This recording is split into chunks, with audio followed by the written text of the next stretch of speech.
Welcome back to Smart News. I'm Mike Coleman, Smart General President-elect. Smart Transportation Division won a huge victory in May when Kansas became the 10th state to require a two-person cruise on freight trains. This win is a validation of our work with politicians across party lines, as well as the activism and strength of our membership. We started in the Kansas legislature, and the idea was to pass a single bill with a single subject of two-person crew. We knew immediately out of the chute, we learned really quick that the railroads were going to fight it with everything they had, tooth and nail. Senator Kelly was in office, and she'd be part of those conversations and always wanted to learn more about what was going on. So she was always there to support us. Well, fast forward, she runs for governor, and she told our board, she says, I commit to you that we will get two-person done in Kansas. So we obviously endorsed Senator Kelly at the time, and she won as governor. Within a few weeks of her being governor in her first term, she proposes the two-person reg in the state of Kansas. Whoever the attorney general is, they have the ability to block the regulation. A guy by the name of Derek Schmidt was the attorney general at the time when we tried it in her first term.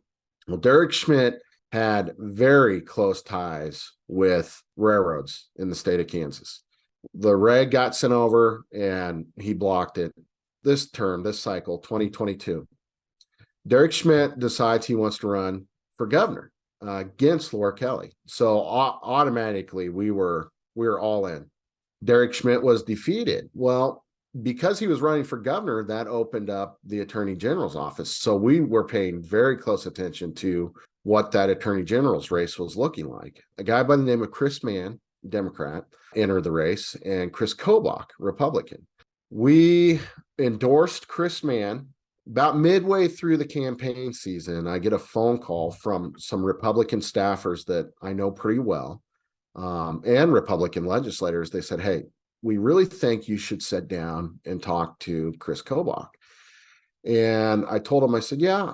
So we set up a meeting with Chris Kobach, and, it was a really productive conversation. He'd be with us on two-person crew. So I got a hold of our executive board and said, listen, guys, I'm going to recommend to you that we do a dual endorsement.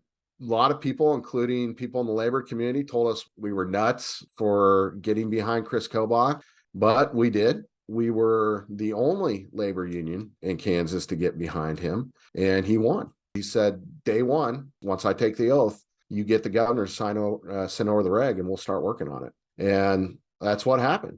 It's been a lot of work, a lot of communicating, a lot of setting up relationships, not necessarily painting that broad brush of, oh, he's a Republican, oh, she's a Democrat, you can't work with them one way or the other. It's taking those barriers down and at the end of the day, doing the work and talking to them. You can't judge a book by their cover in politics. It's actions. Actions speak louder than words.